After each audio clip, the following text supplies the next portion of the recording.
Ophir Reserve. Big map of everything to do with it. Honesty box system.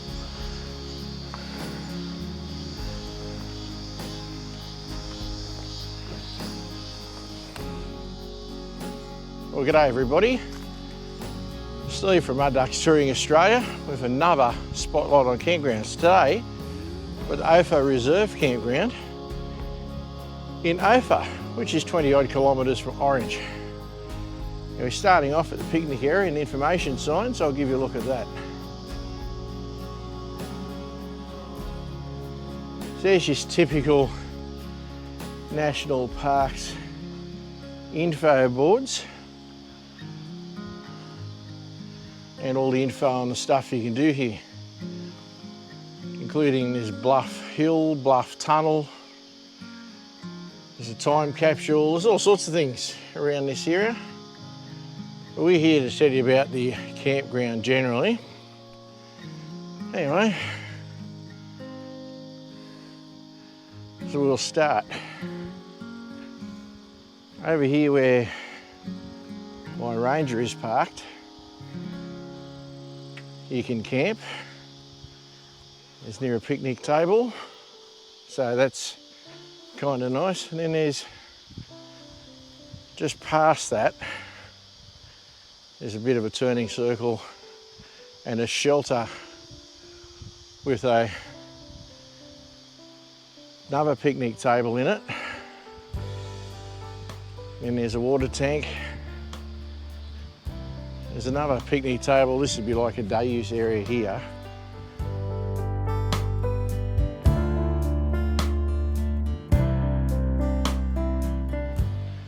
But you can camp here, as you can see. So there's enough room there for a camp. And then when you come down this way, you wind up at the beginning of the Ophir Goldfields walking track, which is 1 kilometre, or 2 kilometres actually. So there's that. Now if you are camped just there, which is no reason why you can't be, you've got another picnic table just here in front of us. And of course you've got the river, which is really pretty to look at. There is fire pits and the causeway is just there. There's this picnic table just here, but you wouldn't be camping here.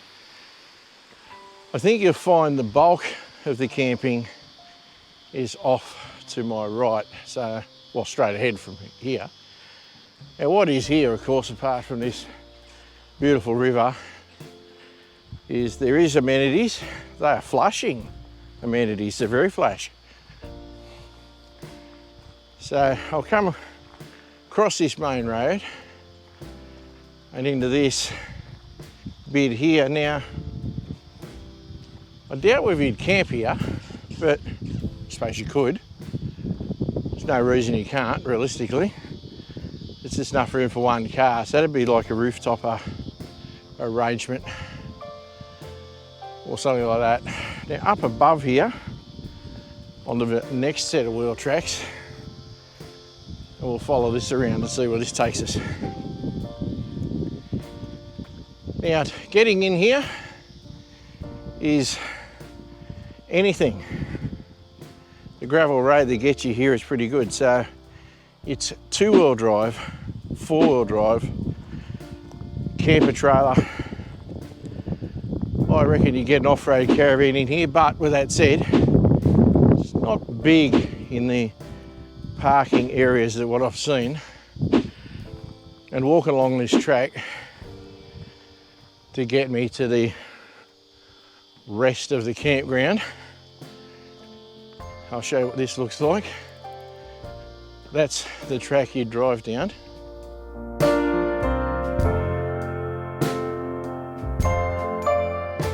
That's the track you drive down. This is a more dirt, normal kind of track. You get back in there, then you come down here and do a little water crossing. So I've put shoes on that allow me to do this.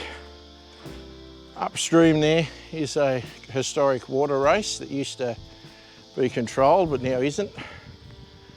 And downstream, of course, is that really beautiful river. So walking through this water, which isn't that chilly today, we'll follow this track around. Here's Kaz, she's wandering around with me, doing bits and pieces with me today. I put aqua shoes on especially so I could walk across there. So there's that little water crossing, which you could indeed drive in a two-wheel drive. Of course, don't do that when it's in flood. Kara and I came here a couple of years ago and couldn't get into this campground, it was way too flooded. So we're here now. So here's the first Dji Campgrounds across the river. And yes, you get an off-road van in there. So there'd be no problem.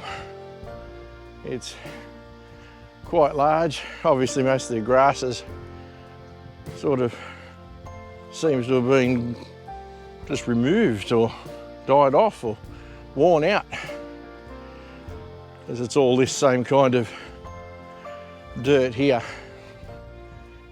You keep walking along this. Now, if you had something small, you can get in there towards that rock, but I doubt whether you'd really want to. So, keep coming across these two wheel tracks here. And there's another smallish site here.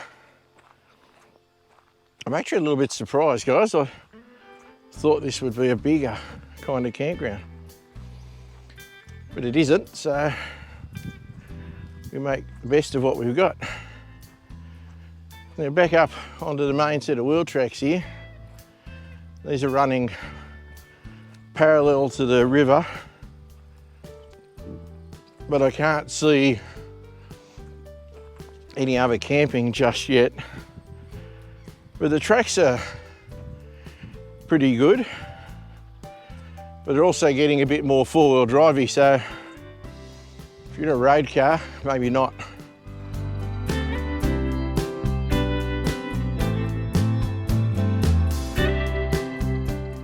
But I come down here just to see if there's any other camping down here, but by this point you're a reasonable distance from the ammenities, if that matters to you. But it's just a walking track at the second, so can't tell you much more until we get through these trees. But anyway, as I said, all the assorted vehicles can get into the first part of the campground without any problem. Now, what's there to do here?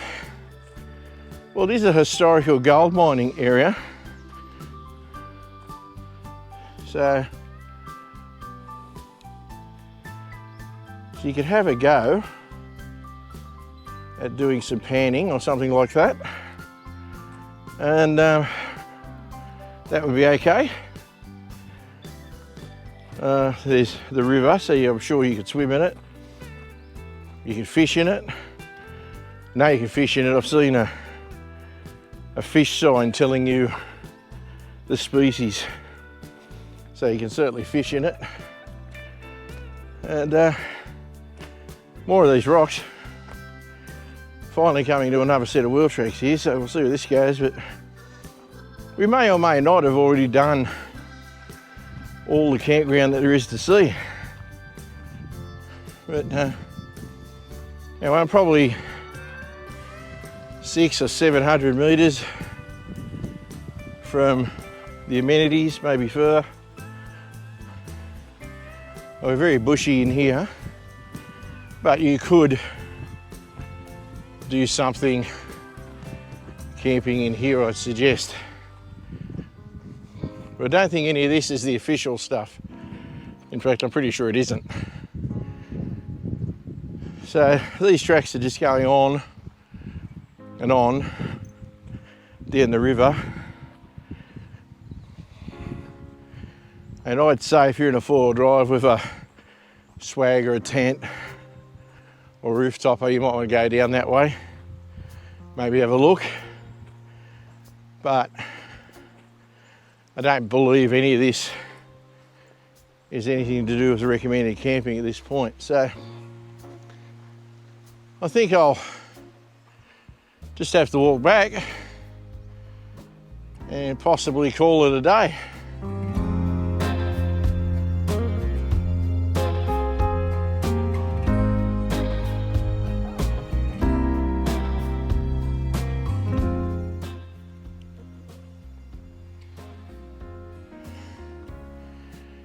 So that's all I can tell you about this one. Hopefully you got some info out of it. Beared with me on my technical issues. Anyhow, if you like this video and you did get some information out of it, put a like on it. It really helps the channel out. If you're new here, consider subscribing. If you do subscribe, click the notification bell. You'll know when a new clip comes out. To the old hands, as always, thanks for taking the time out of your day to watch one of my clips. Thanks for watching. There you go, there she is. She's here. I am here. If you'd like to support the channel, consider joining. Hit the join button down below. For a small fee, you'll get early access to the videos. At this stage, that's the only perk I've got. You don't have to do that, of course.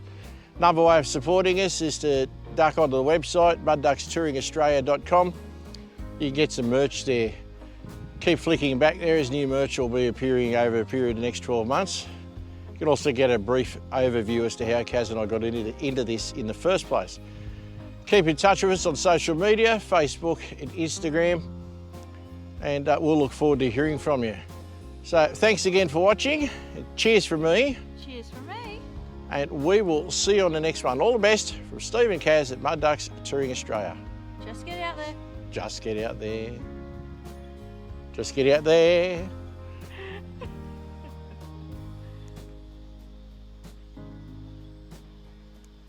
What was this? That was, I think it's definitely bloody pooed itself. Look, it's not connected to the camera. What's this? Still recording at the minute. Real hit. Well, it's actually hard to do because I've got all that shit going over the top of it.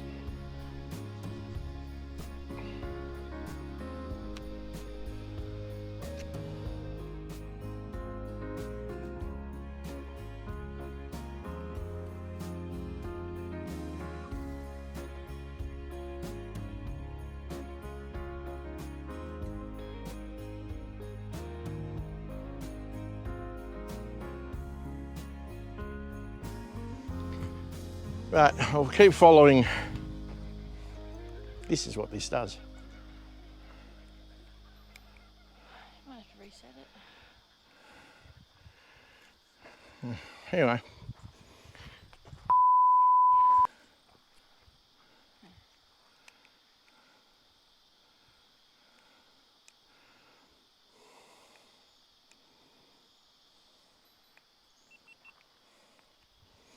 Sorry about that, I'm having some technical issues today. So, that is all I can tell you.